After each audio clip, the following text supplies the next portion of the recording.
온유한 자는 복되도다. 우리 산상수훈의 세 번째 말씀 가지고 함께 해보도록 하겠습니다. 온유한 자 복되다. 이 말씀 역시 역설적인 복에 대한 말씀이 됩니다.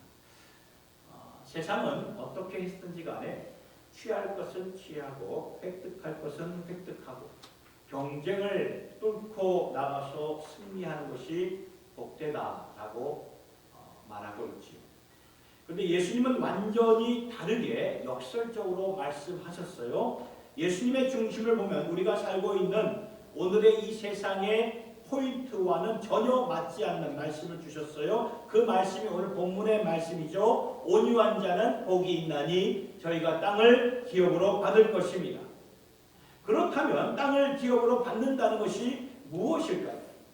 예수님은 오늘 우리와 함께 예수 믿는 자들과 함께 이렇게 통치하시기를 원하신다는 것입니다. 성경을 보면 베드로후서 3장 13절의 말씀에 우리는 그의 약속대로 의에 거하는 바 새 하늘과 새 땅을 바라보도다. 이 말씀의 의미는 무엇입니까? 새 하늘과 새 땅이 주어지면 이게 주어지는데 그때 우리는 영원토록 예수님과 함께 왕노릇하게 된다. 그 말씀이죠. 그러니까 지금 이 세상이 지나가고 하나님의 새로운 세상이 펼쳐질 때 우리는 예수님과 함께 왕노릇하게 된다는 그 말이에요. 우리와 함께 다스리겠다 그 말씀입니다. 물론 이렇게 우리는 하나님의 새하늘과 새 땅에서 예수님과 함께 다스림을 받게 될 것이지만 사실 이것은요 미래에만 국한되는 것이 아니라 제한되는 것이 있는 말씀이 아니라는 거죠. 오늘도 우리는 예수님과 함께 이 땅을 기업으로 얻어서 다스릴 수 있는 축복이 주어진다는 것입니다. 어떻게 다스립니까? 복음을 가지고 다스리죠. 주님의 사명을 가지고 선교적인 사명을 가지고 우리가 예수의 이름으로 세상을 섬기며 축복하며 소금과 빛의 삶으로 살 수 있는 것을 우리는 분명히 알 수가 있다는 것입니다. 근데 예수님은 어떠한 사람들과 이렇게 다스리기를 원하시는 것일까? 우리는 분명히 알 수가 있습니다. 온유한 자들과 함께 다스리신다는 거예요. 온유한 자들과. 그래서 온유한 자들은 복이 있다고 말씀하시는 거예요. 여러분 그런데 이 온유라는 단어 또는 온유한 사람을 떠올려 볼 때에 어떠한 이미지가 이렇게 그려질까요? 긍정적으로 보면은 이렇게 유하고 소프트하고 합리적이고 지성적으로 사실 영어 문자 그대로 젠틀맨이에요. 젠틀맨, 온유한 자. 근데 반대로 보면 긍정적이지 않는 그런 이미지도 있어요. 뭐 부정적이지도 않지만 긍정적이라고 생각하지 않는 이미지도 있습니다. 왜냐하면 온유하다라는 것을 있는 그대로 표현을 한다면은 다 그런 것은 아니에요. 다 그런 것은 아니지만 때로는 어떤 사람을 보면 줏대가 없고 확신이 불분명하고 소극적이고 제대로 표현하지 못하고 이러한 모습도 우리에게 다가온다는 것이죠. 근데 예수님이 여기서 말씀하시는 온유한 자라는 것이 무엇을 의미하는 것일까요? 이것부터 우리가 정리하고 이 말씀을 보아야 된다는 것입니다. 여러분 신약 성경은 헬라어가 원어입니다. 원어로 헬라어로 기록이 되어 있는데 그러니까 언어는 그 나라의 문화가 되고 배경이 되는 것이지요. 그래서 이 신약 시대의 온유라는 단어는 이 헬라인들에게는 뭐라고 이렇게 생각을 하고 살아가냐 하면은 바로 이거예요. 그 굴복된 힘과 순복하는 삶이라는 것을 마음에 품고 살아간다는 것입니다. 그러니까 헬라인들에게는 이 굴복된 힘이 있고 순복하는 삶을 생각하며 살아가는 거죠. 그러니까 온유하면은 굴복된 힘과 순복된 삶을 말해주는 것인데 쉽게 예를 들면은 야생마를 생각해 보면 뭐 들깨나 야생마를 생각하면 돼요. 야생마를 생포하여서 주인의 손에 길들여졌을 때 그 야생마를 가리켜서 헬라어로 프라우스라고 해요. 프라우스. 온유한 말이라고 사용합니다. 그러니까 야생마의 힘과 열정은 그대로 있어요. 이 힘과 열정이 어디로 간 게 아니에요. 그대로 있어요. 다만 굴복된 열정과 순복된 힘이라고 말할 수가 있는 거죠. 고삐가 채워지고 주인의 손에 완전히 길들여졌다는 그 말이에요. 여전히 야생마의 힘과 열정은 있지만 그러나 이제는 주인의 손에 완전히 길들여진 힘입니다. 이렇게 온유함을 생각하면 쉽게 이해가 됩니다. 예수님을 생각해 보면은 마태복음 11장 29절에 예수님은 자신을 가리켜서 이렇게 말씀하셨어요. 나는 마음이 온유하고 겸손하니 나의 멍에를 메고 내게 배우라. 예수님도 자신을 가리켜서 뭐라고 말씀하셨죠? 나는 온유한 자다라고 말씀하셨어요. 이것은 예수님의 캐릭터예요. 성품입니다. 그렇다면 예수님은 어떠한 분이십니까? 만유의 주가 되시는 분이죠. 그분의 말 한마디에 폭풍이 잠잠하고 바다가 잠잠해지고 그분의 말 한마디에 악한 영들이 떠나가고 모든 권한과 힘이 있고 또한 사망 권세를 이기신 힘이 바로 우리 주 예수님에게 있다는 거예요. 자, 그런데 예수님은 그 모든 힘을 아버지께 굴복한 삶을 사셨고 순복한 삶을 사셨던 것입니다. 이게 온유라는 것입니다. 예수님은 이러한 자신의 온유한 모습을 예수를 믿고 따르는 오늘의 이 신앙인들, 예수 믿는 우리들이 그대로 본받고 배우기를 원하는 그런 마음이에요. 왜냐하면 온유한 자들과 함께 오늘 말씀에 땅을 기업으로 받을 것이라고 말씀하셨기 때문이죠. 근데 오늘날 우리 자신을 생각해보고 또 교회를 생각해볼 때 과연 나는 온유한가? 교회는 온유한가? 과연 온유하다고 생각이 되십니까? 세상이 오늘날 교회를 볼 때, 교회에 다니는 성도들을 바라볼 때 온유하다고 저들이 생각할까요? 그렇게 말할까요? 아닌 것 같아요.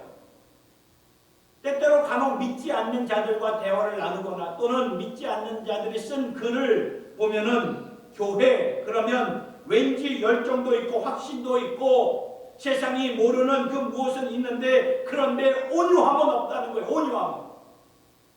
오늘날 예수 믿는 자들 크리스찬들 굉장히 자만합니다. 자신만만합니다. 배타적입니다. 자신만이 옳아요. 온유함이 안 보인다는 것입니다. 하나님 앞에 굴복된 그 열정이 안 보인다는 것입니다.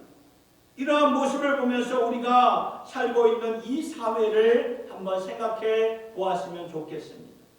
세상이 이러한 교회들의 모습을 보면서 저 교회는 열정은 있는 것 같은데 그게 선한 열정인가? 능력은 있는 것 같은데 그게 선한 능력인가? 하나님의 나라는 선한 능력이고 선한 영향력인데 그런데 거기에 온유함이 없다는 거예요. 그러니까 주님과 함께 땅을 다스릴 수 있는 오늘날 복음으로 선교적인 삶으로 땅을 다스리고 축복할 수 있는 선한 영향력이 점점점 잃어가고 있다는 것입니다. 온유함이 안 보여요. 어떻게 해서 이렇게 된 것일까? 왜 이렇게 된 것일까? 사실 우리도 살아가면서 속도보다 방향이 중요합니다. 인생도 속도가 중요한 게 아니라 방향이 제대로 인생의 방향이 중요합니다. 아멘, 아멘. 방향이 왜 이렇게 우리의 신앙도 방향이 왜 이렇게 빗나갔을까? 우리가 주님의 말씀을 가지고 곰곰이 생각하면서 오늘 주신 말씀을 가지고 자신을 좀 심각하게 돌아볼 수 있어야 합니다. 안 그러면 교회는 세상에 무엇을 위한 빛이 되고 무엇을 위한 소금이 되겠습니까? 분명 교회는 세상의 소금과 빛으로 일어나야 되는데 세상에 선한 영향력을 끼치면서 일어나야 되는데 그렇지 못한다면 참 아픔이에요. 아픔. 왜 그럴까? 온유함이 안 보여서. 예수 믿는 성도들끼리 우리들끼리는 서로에게 잘한다고 이렇게 막 박수를 칠지 모르겠지만 세상이 볼 때는 그런 선한 영향력이 안 보여요. 왜 그럴까요? 온유함이 안 보여서. 그래서 저는 오늘 두렵고 떨리는 마음으로 우리 자신을 좀 돌아보기를 원하는 마음입니다. 우리가 왜 이렇게 되었을까? 무엇부터 회개하면서 나와야 될까? 돌아보고 싶은 것입니다. 세 가지로 말씀을 정리해 보도록 하겠습니다. 첫째는 우리가 왜 온유하지 못한 것, 온유함이 왜 나의 모습에서 보여지지 않는 것일까? 세상 앞에서, 세상 사람들 앞에서 겸손하지 못해서 그렇습니다. 하나님 앞에서 겸손하다고 못하고 하나님 앞에서 겸손하지 못하다고 그러지 않았어요. 하나님 앞에는 우리 다 예수 믿는 자들 겸손하게 이렇게 겸손한 모습을 보입니다. 그런 모습으로 나아가려고 애를 써요. 그런데 하나님 앞에서 겸손한 것이 세상 앞에서도 겸손한 것으로 이어지지 않으면 절대로 선한 영향력이 보여질 수가 없다는 것입니다. 다시 말씀드리지만 이 산상수훈의 5장 1절에 오늘 우리가 같이 읽었지만 5장 1절의 말씀을 보면은 이 산상수훈의 말씀은 제자들에게 주신 말씀이에요. 호기심을 가지고 예수님이 누구지? 알고자 따랐던 무리들이나 관중들에게 주신 말씀이 아니라 믿는 자들에게 주신 말씀입니다. 하나님의 나라를 사모하는 자들에게 주신 말씀이에요. 그러니까 여기에 나오는 제자들은 예수님의 그 말씀을 듣기 위해서 나온 그 제자들은 신앙심이 깊은 자들이었기에 하나님 앞에서는 겸손했던 거예요. 하나님 앞에서 겸손한 모습은 그런 베이스의 기본입니다. 그런데 세상 앞에서는 여기에 나오는 본문에 나오는 제자들이 겸손했을까요? 세상 사람들 앞에서 겸손했을까요? 아니었다는 거예요. 그 당시에 종교인들, 사두개인들, 바리새인들, 서기관들, 제사장들, 사람들 앞에서, 백성들 앞에서 겸손했나요? 성경에서 보여진 신앙인들은 사람들 앞에서 겸손하지 않았어요. 오히려 그들을 군림하려고 그들 위에 서 있지 않았습니까? 배타적이었습니다. 상대방의 입장에서 생각하지 않았습니다. 비난하였고 비판하였습니다. 이것이 그 당시의 제자들의 모습, 믿는 자들의 모습이었다는 것입니다. 사람들 앞에서 겸손하지가 못했어요. 그러니까 절대로 선한 영향력을 끼칠 수가 없지요. 여러분 우리가 잘 아는 1907년도에 평양의 장대현 교회의 그 대각선 부흥 집회에 대해서 우리가 많이 들어서 알고 있습니다. 굉장한 그 부흥의 불길이 일어났었죠. 근데 평양에서 영적 각성 집회가 불길처럼 타오르기 전에 이 부흥의 불씨가 되었던 원점이 있었어요. 저도 이번에 좀 알게 된 거예요. 그동안은 1907년도 평양 장대현 교회에서 있었던 그 길선주 장로님으로부터 이렇게 회개 운동이라는 것을 알고 있었지만 이게 어디서부터 원점이 되었는가? 여러분 아시나요? 한국 교회사 또는 선교사님들의 기록에 따르면은 1903년도입니다. 4년 전에 1903년도 원산에서 회개운동이 일어났다고 합니다. 그러니까 1907년도 평양 장대현 교회 영적 각성 대부흥 집회는 1903년도 원산에서부터 시작이 된 건데 그렇다면 1903년도에 그 원산에서 무슨 일이 있었던 것일까요? 이 사진을 보시면은 로버트 하디 선교사님이 이분은 굉장히 엘리트 중에 엘리트입니다. 밴쿠버의 캐나다 토론토 그 대학에서 의학을 공부하고 의사로 살다가 구한말 시대에 조선 땅에 오셔서 사역을 하신 하디 선교사입니다. 하디 선교사. 근데 이분이 고백하기를 사역의 열매가 안 보였어. 사역에 여러분 이 사진을 보듯이 그 당시에 우리 선조들의 삶이 이러한 삶이었어요. 그런 곳에 가서 이렇게 말씀을 전하고 복음을 전하는데 사역의 열매가 없었어요.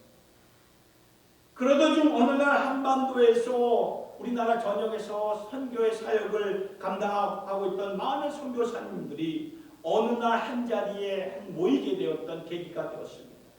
이때 이 하디 선교사님이 주강사로 강단에 서게 되었는데 사진에 보여진 이분이 말씀을 준비하다가 준비한 말씀을 내려놓았다고 합니다. 왠지 이것은 성령 하나님께서 주신 말씀이 아니다라는 그 마음에 내려놓고 그러한 동력자였던 선교사님들 앞에서 성령께서 주신 말씀을 전하였는데 그분이 이 하디 선교사님이 그때 많은 선교사님들 앞에서 이렇게 고백을 했다고 합니다.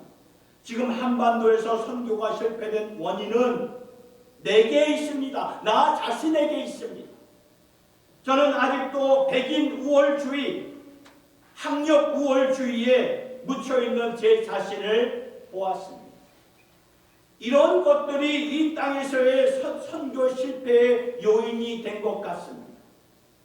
우리가 이 조선인들을 섬기려고 왔는데 이 조선인들을 보니 배우지 못했고 문화적으로 미개하고 백인인 우리와는 너무나 동떨어져 있는 그러한 모습들이 너무나 차이가 났기 때문에 저는 조선인들을 볼 때마다 무시했고 알게 모르게 내 자신이 굉장히 완악하여졌고 교만해져 있는 내 자신을 고백합니다. 겉으로는 저들과 같이 하려고 했는지 모르지만 속으로는 그렇게 하지 못했습니다. 조선 땅에서의 선교의 실패는 바로 내게 있습니다. 내가 죄인입니다. 라고 이렇게 고백을 했던 거예요.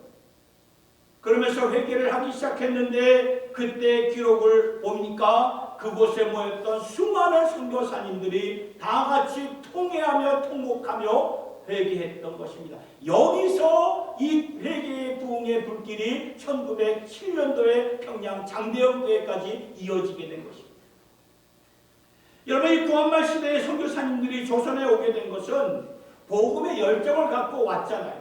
그때 태평양을 건넜다는 것은 보통 열정과 희생적인 정신을 갖지 않고서는 불가능한 일이에요. 오늘날도 이렇게 비행기 타고 갔다 하는 것도 이렇게 힘든데 그 당시에는 비행기가 어디 있습니까? 하루, 한 달 아니면 길게는 2달 이렇게 배를 타고 가야 되는 그런 먼 여정입니다.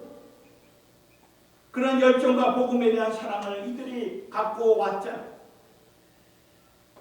그러니까 모든 것은 다 갖추었는데 선한 영향력을 끼치지 못했던 것입니다. 왜 그랬습니까? 그 조선인들 앞에서, 우리 한민족들 앞에서 그 선교사님들이 교만했기 때문에. 오늘 한국 교회들을 보면 열정이 뜨겁습니다. 오늘날 이 한국 교회나 또 이 온 세계에 흩어져 있는 우리 한국 사람들이 세운 교회들을 보면 열정이 뜨거워요. 교회마다 프로그램과 자원이 좋습니다. 그동안 성취했던 많은 사역들이 보기에 좋습니다. 참 볼 때는 감사한 내용들이에요. 그런데 온유함이 없으면 선한 영향력을 끼치지 못한다는 것입니다. 우리들끼리는, 신앙인들끼리는 서로 박수 칠지는 모르지만 우리들끼리는 서로 잘한다고 말할 수 있겠지만 세상에서는 빛과 소금의 역할을 감당할 수가 없다는 거예요. 예수님은 분명히 말씀하셨어요. 나는 온유하고 겸손하니. 온유와 겸손은 같이 가는 거예요. 따로따로 가는 게 아니에요. 온유한 자, 겸손, 같이 가는 거예요. 겸손해야 온유함이 보여지는 것이고 온유할 때 겸손하게 됩니다. 그래서 예수님이 나는 온유하고 겸손하니 나의 멍에를 메고 내게 배우라. 예수님께 온유함을 우리가 배워야 됩니다. 다른 데서 배울 수가 없어요. 예수님에게서 우리가 배워야 됩니다. 지금 예수를 믿는 우리들은 앞서 말씀을 드렸듯이 1903년 원산에서 하디 선교사님으로부터 시작된 회개 운동의 후예들이라는 것을 우리는 꼭 기억할 수 있기를 바랍니다. 교만한 것을 회개하고 하나님 앞에서 교만한 것은 회개했을는지 모르겠지만 사람들 앞에서 회개하지 않았던 우리의 심령들이 아닙니까? 따지고 우리가 돌아볼 때 우리 자신을 돌아볼 때 우리에게 진리가 있고 복음이 있다고 혹시 복음 우월주의 또는 신앙의 우월주의로 살고 있지는 않습니까? 이 부분을 놓고 우리는 솔직하게 가슴을 좀 찢고 주 앞에 나와야 됩니다. 철저하게 통회하는 마음을 가지고 회개하는 그런 심령이 되셔서 지금부터 우리가 사람들 앞에서 겸손할 수 있기를 예수님의 이름으로 기도합니다. 두 번째, 왜 우리가 온유하지 못하는가 보았더니 공감할 수 있는 힘을 잃었기 때문에 온유함이 안 보이는 것입니다. 공감할 수 있는.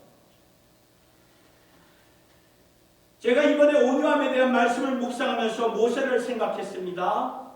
왜냐하면 민수기 12장 3절에 하나님은 모세에 대해서 이렇게 말했죠. 이 사람 모세는 온유함이 지면의 모든 사람보다 승하다. 그러니까 모세만큼 온유한 자 없다 그 말이죠. 그래서 모세를 생각했는데 그 모세가 왜 온유했을까? 계속 묵상하는 가운데 하나님께서 모세에게 주신 것이 있는데 그것은 처음부터 주신 게 아니에요. 나중에 모세에게 주셨어요. 나중에 주신 한 가지가 놀라운 선물이었는데 그것이 바로 공감이라는 선물이었다. 공감이라는 선물. 여러분 모세의 삶을 보면 그는 처음부터 사명감을 가지고 사명감으로 태어나서 사명감을 가지고 살아왔던 인물이었습니다. 모세의 어머니 요게벳이 얼마나 아들 모세에게 사명감에 대해서 가르쳤을까요? 그가 어렸을 때부터 잊지 않도록 그 어머니가 모세에게 말한 것이 무엇이었습니까? 너는 히브리인들을 구원할 자다. 너는 하나님이 부르신 자다. 택한 자다. 너에게는 이러한 사명감이 있다. 그러니까 모세는 자라가는 동안 사명감으로 불탔던 그러한 자예요. 그래서 열정하면은 모세를 따라올 자가 없었어요.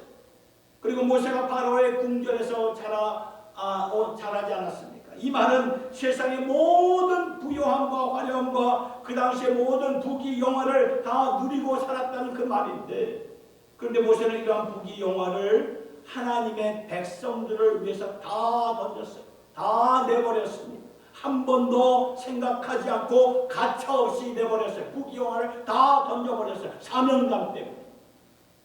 이 정도면 얼마나 위대한 모세였으며 우리가 보기에는 얼마나 훌륭한 인물입니까? 그렇잖아요. 그런데 하나님은 그때 모세를 사용하지 않았어요. 모세는 모든 것을 다 갖췄는데 하나님은 모세를 사용하지 않았다는 그 말이에요. 그러니까 완전히 실패하고 40년 동안 어디로 갔습니까? 미디안 광야로 도망쳐서 거기서 망명자로 살았다는 거예요. 망명자로 살면서 하나님이 그때 모세를 어떻게 인도하셨는가 보니까 모세에게 공감할 수 있는 그 힘을 주시더라고요. 공감할 수.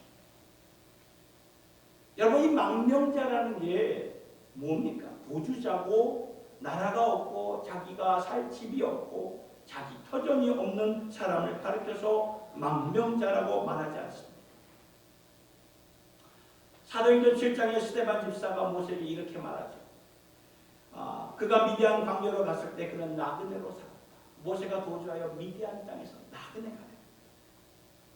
나그네가 무엇입니까? 집이 없고 터전이 없는 자를 가리키는 것인데, 그런데 나그네가 되어야만이 430년 동안 애굽에서 나그네로 살았던 그 230만 명에 넘는 그 백성들과 공감할 수 있는 그 능력이 주어지게 된다는 것입니다.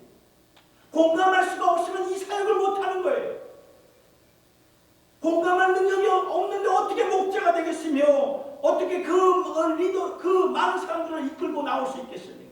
그러니까 모세가 하나님과 백성들 앞에서 선한 영향력을 끼치고 선한 사역을 펼칠 수 있었던 것은 하나님께서 맡겨주신 그 사람들과 공감할 수 있었기 때문에 그래요.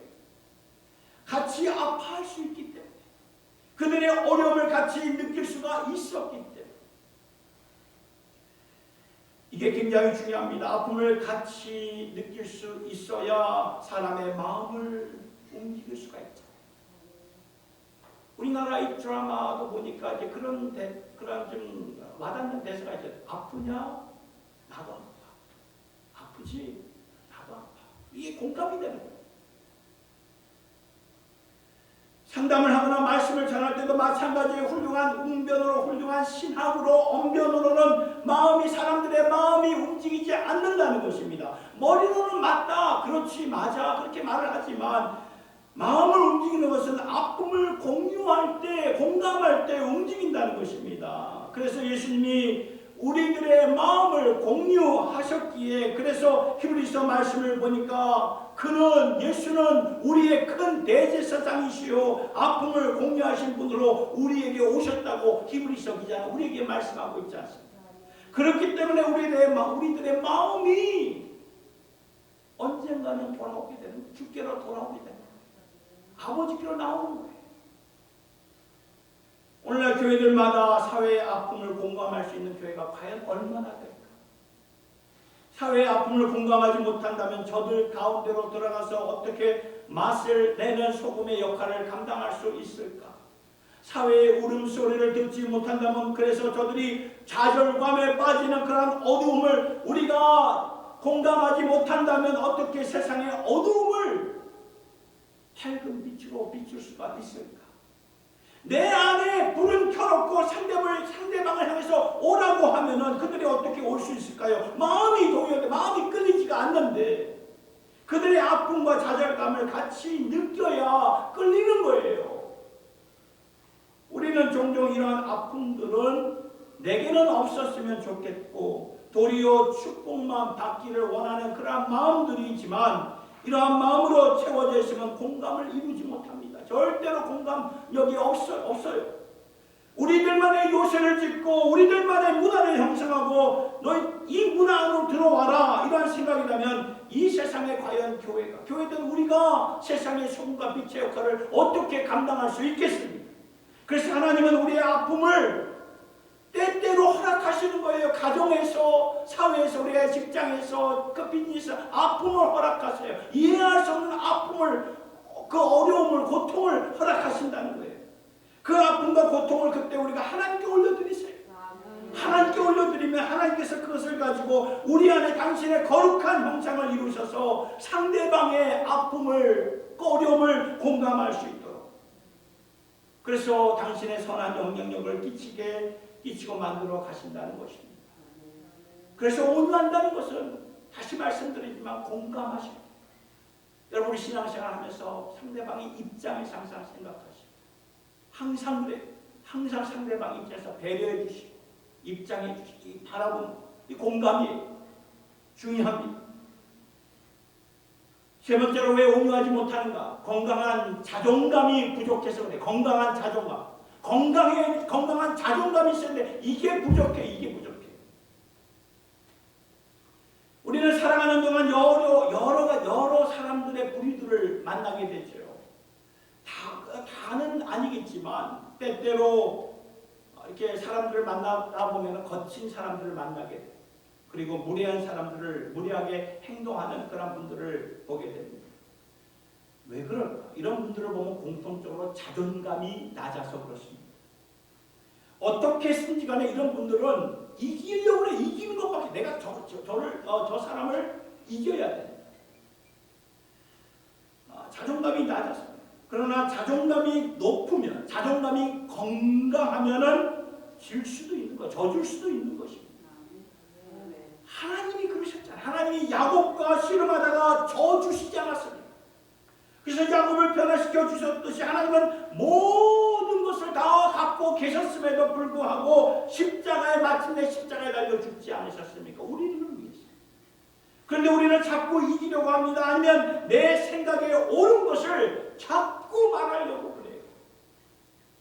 요한일서 5장 4절에 뭐라고 말합니까? 대저 하나님께서 나는 자마다 세상을 이기느니라. 우리는 이 말씀을 남용할 때가 참 많아요. 이 말씀을 남용하면 안 됩니다. 그런 뜻이 아니에요. 세상을 이긴다는 것은 주의 사랑으로 이기는 것이고, 하나님의 성품을 가지고 이기는 것이고, 온유함을 가지고 이긴다는 것인데, 우리는 우리가 가진 힘과 자원으로 세상을 이기고 정복해야 직성이 풀리는 그런 우리의 모습이 보여지고 있지 않습니까? 자존감이 낮아서. 사도 바울도 한때 무례한 자였죠. 빌립보서 3장 5절과 6절에 바울이 자신에게 자랑할 것이 많다고 말하면서 그 중에 5절과 6절의 말씀, 이 말씀을 보세요. 5절과 6절의 말씀을 보면 내가 8일 만에 할례를 받고 이스라엘의 족속이요 베냐민의 지파요 히브리인 중에 히브리인이요 율법으로는 바리새인이요 열심으로는 교회를 핍박하고 율법의 의로는 흠이 없는 자로다. 이 말씀을 묵상하는 가운데 원래 바울의 이름이 뭐였습니까? 사울이었죠. 사울은 저주는 것을 너무나 싫어했던 자였어요. 이게 받아들일 수가 없어요. 진다? 그게 용납이 안 되는 거예요, 자신에게. 어떻게 간에 잡아 끌어내야 돼요. 이겨야만 직성이 풀린 자였습니다. 또한 사울을 볼 때 열심으로 따라올 자 없었고 율법으로는 인정받아 흠이 없어야 되는 그러한 자로 살았던 것입니다. 이렇게 사울은 자신의 가치를 인하면서 살아갔던 자였는데, 그런데 이 사울이 다메섹 그 길에서 예수를 만난 다음에 바뀐 다음에 어떻게 되었는가? 고린도전서 9장 19절에서 22절까지의 말씀을 보세요. 내가 모든 사람에게 자유하였으나 스스로 모든 사람에게 종이 된 것은 종이 되었단 말이죠. 더 많은 사람을 얻고자 합니다. 유대인들에게는 내가 유대인같이 된 것은 유대인들을 얻고자 합니다.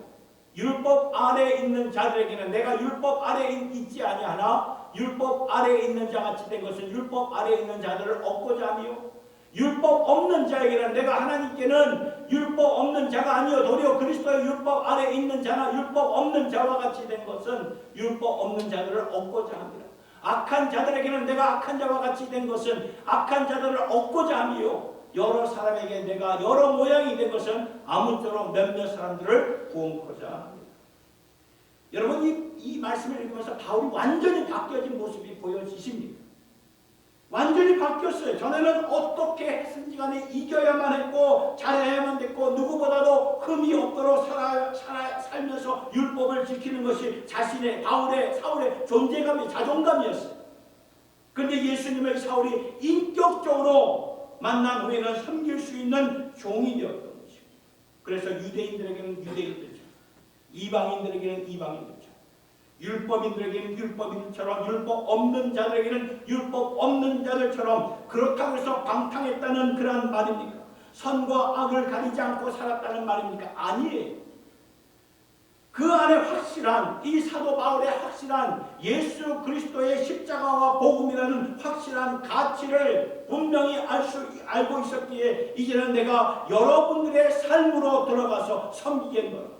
한 사람이라도 내가 믿는 예수를 인격적으로 만날 수 있게만 한다면 내가 기꺼이 하겠노라. 종의 모습으로 들어가겠다, 그 말이 아닙니다. 얼마나 위대한 고백입니까? 바울의 자존감이 예수 안에서 굉장히 높아졌습니다. 이 말씀에 의지하여 오늘 우리의 자신을 한번 좀 돌아보셨으면 좋겠습니다. 우리의 자존감은 어디에서 오는 것일까요? 우리의 자존감은 어디에서 옵니까? 사람들의 인정에서 오는 것입니까? 새생명 비전교회의 자존감은 어디서 오는 것입니까? 세상이 인정할 때, 교단에서 인정할 때 오는 것입니까? 아니라는 거예요. 아니에요. 우리의 자존감, 그리고 교회의 자존감은 예수 안에 예수 안입니다. 다른 게 없어요. 예수 안에서 있을 때 자존감이 높이 올라간다는 것입니다. 예수 안에서 주어진 자존감이 높으면, 그래서 고린도전서 1장 30절의 말씀을 보면 너희는 하나님께로부터 나서 그리스도 예수 안에 있고 예수는 하나님께로서 나와서 우리에게 지혜와 의로움과 거룩함과 구속함이 되셨으니, 무슨 말입니까? 우리가 예수 안에서 하나님의 지혜와 의로움과 거룩함과 구속함을 받았다라는 그 말씀이에요. 예수 안에서 다 받았다는 말이에요. 그래서 눈부시게 높아졌다는 그 말씀이에요. 이사야 43장 4절의 말씀을 보면 내가 너를 보배롭고 존귀하게 여기고 너를 사랑하였다. 하나님은 우리를 향해서 뭐라고 말씀하십니까? 지금도 나는 너를 보배롭고 존귀하게 여기노라. 그러니까 우리는 보배롭고 존귀한 자들입니까? 아닙니까? 보배롭고 존귀한 자들입니다. 그렇죠? 네. 그래서 우리 안에 예수 그리스도가 있으면 하나님 앞에서 보배롭고 존귀한 자들이죠. 눈부시게 하나님께서 높여주셨어요. 자존감이 이미 세팅이 다 되었어요. 자존감이 이미 세팅이 되었어요. 그러니까 우리가 살아가면서 져줄 수도 있는 거예요. 내려놓을 수도 있는 것입니다. 내가 손해를 봐도 that's okay. 전에는 그러지 못했어요. that's okay가 무슨 that's okay. 열받아가지고 막 이제 그걸 받아내려고 악을 썼던 우리의 모습 아니었습니까? 예수 안에 있으면 that's okay가 되는 거예요. It's okay, that's okay. 그 정도로 충분히 하나님이 나를 보배롭고 존귀하게 보시는데, 우리가 세상의 오피니언, 이 사람들의 오피니언으로 흔들리지 않아야 됩니다. 그래서 그럴 때 우리가 온유함으로 선한 영향력을 끼치게 된다는 것입니다. 그래서 말씀을 보면 오늘 말씀, 온유한 자는 복이 있는 저희가 땅을 기업으로 받을 것입니다. 예수님은 오늘도 온유한 자들, 자신과 같은 성품을 가진 자들과 함께 이 땅에서 선한 영향력을 끼치기를 원하신다는 것입니다. 그렇게 되려면 어떻게 해야 될까요? 답은 나와 있어요. 온유해야 됩니다. 온유해야 돼. 그래서 오늘 우리는 회개해야 돼. 회개. 그동안 우리가 세상 앞에서 겸손하지 못한 모습들이 다 있습니다. 저에게도 있고 다 있을 거예요. 회개하셔야 돼요. 하디 선교, 우리 아까 보였던 하디 선교사님이죠. 우리들이 하디 선교사님의 그 겸손의 회개의 후예들이라는 것을 꼭 기억하시기 바랍니다. 그분들의 회개로 인해서 평양 장대현 교회가 부흥의 집회가 이루어졌고, 그로 말미암아 지금 이 시대까지 오늘 우리가 그 신앙의 그러한 유산을 이어받은 게 아닙니까? 그리고 상대방의 아픔을 가지고 공감하지 못한 것을 우리가 회개하면서 나와야 돼요. 그동안 우리의 자존감이 예수 안에서 건강하지 못한 것을 회개하면서 나와야 됩니다. 우리는 예수 안에서 이미 모든 것을 다 받은 그러한 자들입니다. 그러니 항상 감사하며 감격하시고, 그리고 진실되게 온유한 자 되도록 힘쓰며 주 앞으로 나올 수 있기를 우리 주 예수님의 이름으로 축원드립니다. 아멘. 우리 항상 진실케 내 마음 바꾸사 하나님 닮게 하여 주시옵소서. 우리 찬양 부르시면서 정말 하나님 앞에서 진실되게 온유하게 살기를 원하는 우리의 고백이 되기를 원합니다. 이러한 마음을 가지고 함께 우리 찬양 올려드리겠습니다. 항상 진실해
지명하여 불렀나니 너는 내 것이다.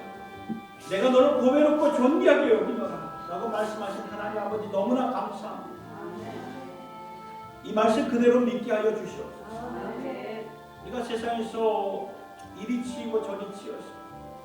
오늘 우리의 자존감이 많이 훼손이 되었습니다. 그러나 예수 안에서 건강한 자존감을 허락하여 주셔서 감사드립니다. 이 건강한 자존감을 가지고 견고하게 주님의 사명 잘 감당하는 주님의 권속들 되게 하여 주시옵소서. 또한 주님과 함께 빛과 소금이 되어서 복음으로 사랑으로 다스리게 하여 주시길 바랍니다. 그동안 우리가 세상 앞에서 세상 사람들 앞에서 겸손하지 못했던 것을 회개합니다. 하나님 앞에 겸손한 것으로 그쳤던 것을 회개합니다. 내 마음은 온유하고 겸손하니 내 멍에를 메고 배우라고 말씀하신 주님, 그 주님의 온유함과 겸손함을 우리가 배우게 하여 주시옵소서. 사람들 앞에서도 겸손하게 하여 주시옵소서. 그동안 공감하지 못한 모습으로 어쩌면 우리가 교회 안에서 높은 벽을 세우고 살았는지 모르겠습니다. 그래서 세상의 아픈 소리들을 외면했고 저들의 아픔을 공감하지 못했고 살았음을 주여 용서하여 주시옵소서. 모세처럼 40년의 광야 생활이 결단코 허비가 아니라 하나님 안에서 형성된 그리스도의 온유한 모습임을 깨닫고 감사할 수 있도록 우리도 그렇게 역사하여 주시옵소서. 오늘도 우리에게 아픔이 있다면 그 아픔을 주님께 올려드려서 그 아픔을 도리어 축복하여 주셔서 우리 안에 공감할 수 있도록 우리 자신을 드리게 하여 주시옵소서. 감사합니다. 찬양합니다. 모든 영광 주님께 올려드리며 존귀하신 우리 주 예수님의 이름으로 기도드리옵나이다. 아멘. 내 주 되신 주를 참 사랑하고